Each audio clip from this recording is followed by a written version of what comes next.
What's going on out there, everybody? Welcome to another Addicted Fishing podcast. Sitting in house here with Mr. Jordan and Mr. Jason. Yep. Kind of in a weird state of affairs. We all walked up here with flip-flops and shorts and A little bit sweaty. T-shirts, and it's hot as hell in the A studio. little clammy. It's a little warm. What happened?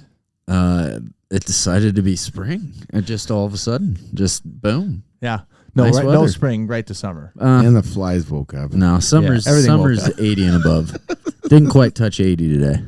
Oh, well, I'm stoked for it, but at the end of the day, yeah, it's about freaking time. It's a Yeah, pretty sight to see, though. I seriously. mean, we drove here this afternoon, and old Mount St. Helens looked like a big old marshmallow up there. Yeah, it did. That's pretty cool. There's a lot of snow still on the hills, which looks really good for some of the things we're going to be talking about this afternoon here in studio.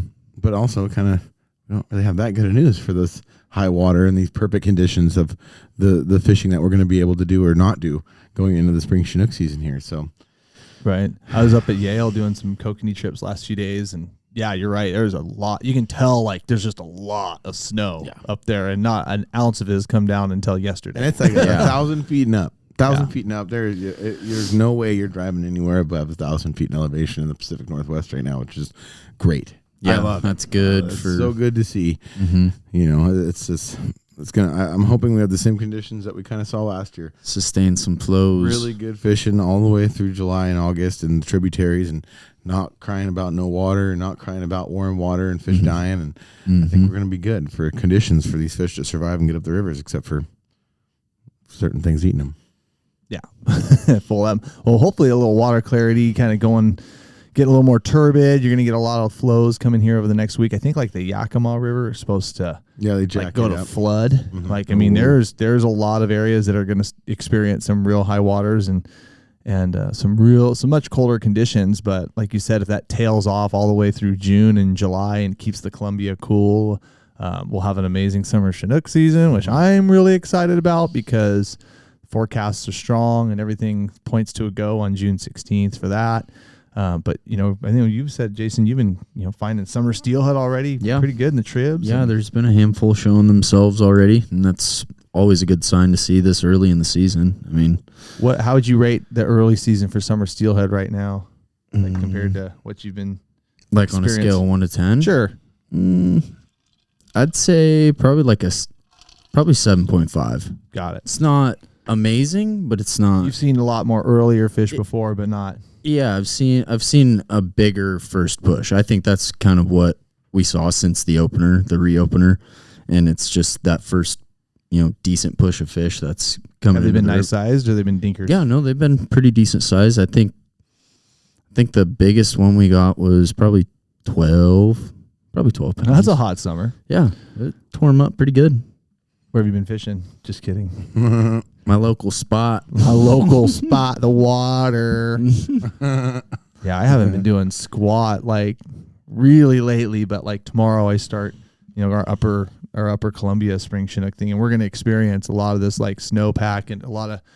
I think over the next 3 weeks, the fisheries are really going to change. I don't know what it's going to do as far as like the Willamette and stuff like that and the turbidity there. I mean, things are going to come up and kind of stay steadily up. Like you said, Jordan, there's 1,000 feet and up. You ain't going anywhere. There's snow all over, and it's been holding on till this week. So Marlon just in the back corner, it's going to make for some good shed hunting. How's that work? So if the deer like throws his antlers on top of the snow and then when it melts, it doesn't get buried by the vegetation. Oh, it pushes them down into. Got it. So it concentrates. So it concentrates elk into the lower areas where they're easier to find the sheds. Got it. Okay, makes sense. Wherever there's the food. This turned into a shed hunting podcast. Yeah. Yeah. That's why, yeah, you can see here and touch a shed actually. No, but the other thing for some of these upper Columbia tributaries, and I'm talking stuff all the way from Bonneville all the way to McNary. Last year we had really cold temps in those tributaries, and the fish did not necessarily want to push into them. The fish arrived at the river mouths and in some of the terminal fishery areas, but they didn't necessarily go into the hatcheries and up the rivers. Mm-hmm. So interesting. Why is that, you think? temperature. It's 40. Too cold? It was 43 degrees up inside the river mouth from what I heard just a couple days ago. And It was last 43 year, degrees right here. 2 days ago, 43.5. Yesterday it went up to 44. and that's probably why you've only got 50 fish sitting in your trap at the other dam, because I think when those, and that's why I've been going all day long. It's I think I got a bite.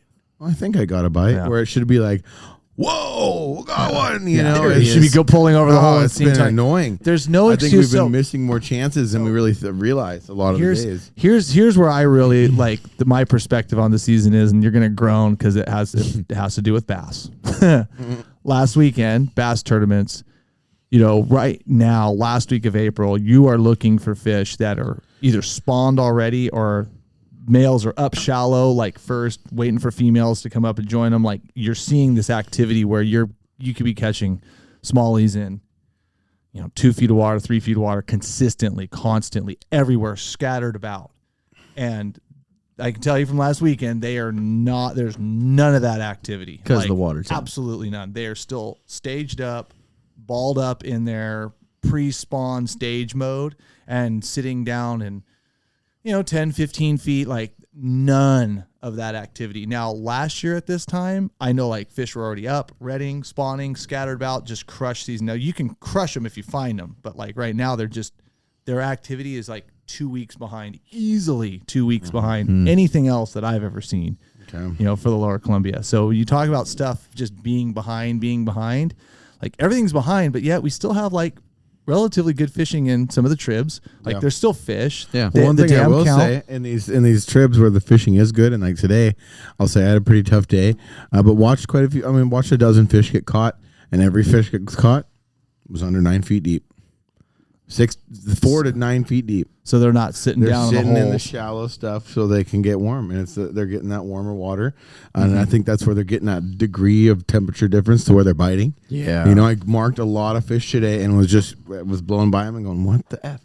Like, why didn't we hook any of those?" It's not typical, and that was stacked fishing. Yeah, and that was 18, 19, 20 feet deep, and I think those fish they're cold, they're moving through, and they're moving. Yeah, and they're sitting in those tailouts, which is where they're going to get caught, because that's where you're going to get your stuff in front of them. They're going to get a minute to kind of stare at it and react to it rather than it blowing by them. And so you haven't been like bobber fishing none of the deep stuff. It's been more back trolling or bouncing in tailouts. Everybody I saw today did well on divers or fishing shallow areas. Which kind of makes sense for what or maybe it's saying. moving fish too. Yeah, we definitely were moving, 100%.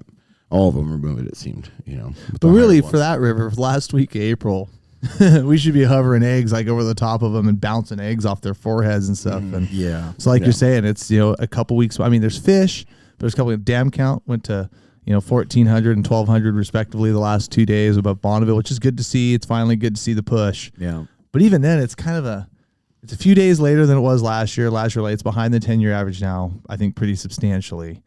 But it didn't even start to like pick up until just a few days ago. So it's kind of like, again, there's fish, but it's like, really, where are we at in the whole season? So till we progress a little bit more and see how the trends go. It sucks because everybody's been asking, reopener, when are they going to give us back time in the Columbia? We didn't catch any fish. When are we going to get more time in some of these tributaries that are slated to close? And when are we going to get some more openers here and openers there? And the reality is like right now, we're just in this like kind of stuck situation because everything is what they call paper fish. It's all fish that's just been forecasted. It's typed up on a piece of paper.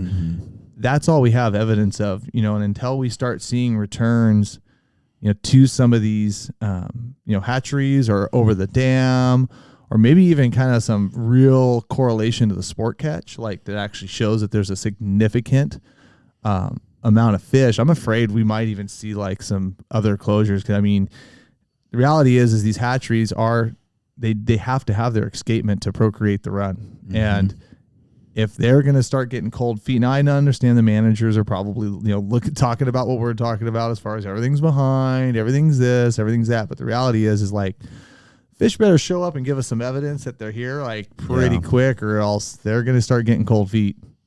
Not going to be good. No. I don't want to panic yet.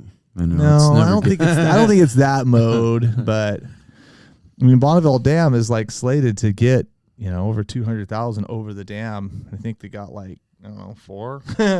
They should be probably in that 40 range right now. Yeah, by now. Close. But they do have a way of just showing up overnight. And right now we've got the most significant, weather change and weather pattern. So I guess if they're going to show, they're going to show. Like I said, time will tell. Yeah, well, Here hopefully, shortly. I'd hope and pray that for some of our very local fisheries where we're at, that happens this weekend, so that we can make life a little easier on us, make our drives a little shorter in the morning here over the next couple of weeks. But I'm trying not to be too doom and gloom in my own mind. I feel like really wasn't too different of conditions as this time last year. I honestly think there was less people fishing at this time last year. From what I saw, like, especially in some of those places that I've been lately, I didn't see the same kind of crowds as I have this year, with especially the amount of guides that have been in these local rivers. And so I think that might be something of it too. You're seeing a lot more fishermen and spreading out the catch. Mm-hmm. You know what I mean? There's everybody's getting a couple rather than a few guys getting a bunch. Mm-hmm. But I think they're coming. I think they're there. There's no reason why we wouldn't have a good run this year, other than some crazy anomaly of mismanagement or some sort of predation or something.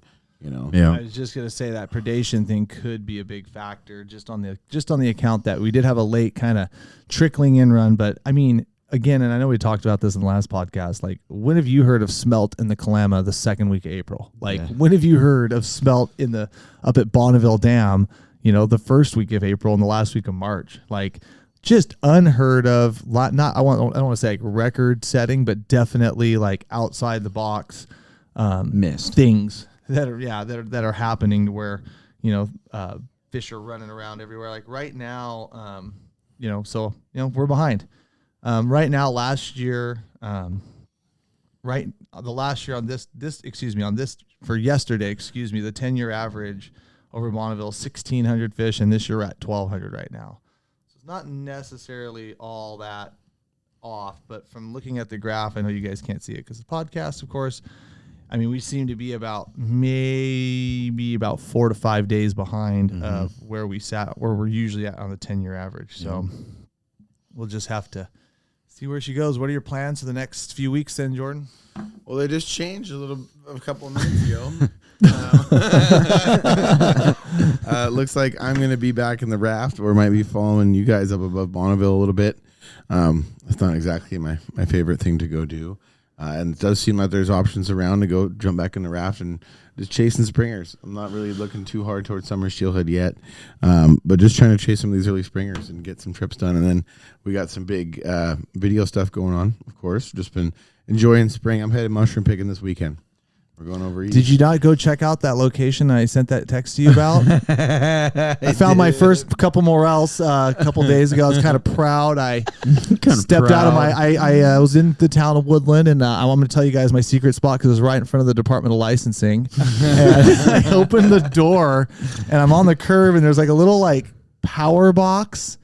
And there's a tiny little strip of grass, and like in the concrete where the concrete met the power box concrete, there's like a little sliver, and there's 2 morels sitting there. I'm like, these things ain't that hard to find. Yeah. Here they are. And so I take a picture. I send it to Jordan. I go, here's the secret morel spot. What the hell's up with this? Like, And then when I walked back, I kicked them over. I'm like, they were growing right there. Yeah. So no, I'm excited for it. The conditions here that we're getting, as well as help fishing, definitely help all the natural edibles pop up this time of year. And Marlon's all gung ho on for shed hunting, but you can't eat sheds. That's kind of my saying. So, but we're gonna head over there this weekend. Keep filming State Fishies. We've been popping out a lot of these natural foraging videos. Been harvesting a lot of stuff. It's been a great year for that. For everybody that likes to go out and just camp and have fun outdoors. But gonna go morel pick and try to kill another turkey this weekend. Well, we still have time to do that, and then we got a big trip planned up to Lake Chelan. I still need to call him about that, but supposed to go up and do some really cool fishing up in Eastern Washington, some stuff we've never done before, and then we're heading to Alaska again. A little group of us are going to go up and do some do-it-yourself fishing, which I'm really excited for. I think that is going to be one of the coolest videos we've all made together in quite a while, where we're getting the materials and the equipment we need to go, and we're winging it. and it's going to be badass. I know we'll find fish. We're going to go into a great area. So some really fun videos for you guys to be looking forward to, because I'm literally looking forward to it. So when the group is excited, it's going to be a good video. Mm-hmm. So we got some really neat stuff coming up in the next couple of weeks. Yeah, it's a high volume area, so hopefully we'll be able to find, because I want to get my hands on some freaking halibut. Yeah. Do morels go good with halibut? Because they go good with that freaking. They go good with that that cookout we did last week. Yeah, that was some pretty good stuff. The spring Chinook and morels. Oh God, it's $1 million meal. That's $1,000 meal there. They were good. That was honestly the first time I really had them. Those were last year's dehydrated morels too. I was still impressed. Yep. I'm not much of a forager eater, but they were good. Like Marlon took me to a spot last weekend looking for turkeys, and we went up over this hill and came back down. I'm like, oh my God, drop pin. Like, but they're not out up there. They weren't up there yet. Yeah. But like we always look for certain kinds of areas to find them, and this was just perfect. So that's where we're headed back this weekend, and hopefully we'll be bringing back a box full. Nice. Heck yeah. Real fast, guys, just to let you guys know, another thing on the horizon is Mother's Day. And I do know Marlon, he kind of stepped out of the room here for a minute, but I know there's going to be a very special Mother's Day drop coming out shortly before Mother's Day for you guys, for all the mothers and wives in your life. So something to look forward to, something to look out. We'll have some more announcements on that a little bit later. But I think we're going to go talk some twitching and some hardware stuff for spring Chinook tributary fishing in the live feed, guys. So again, if you guys haven't checked out our live feed, it'll be on there on Wednesday nights. You should be able to check out the video on YouTube and hear what we're talking about, because we're going to go step in there right now. So thanks for tuning in, guys. Until next time. Yep. Cheers. Later. Later.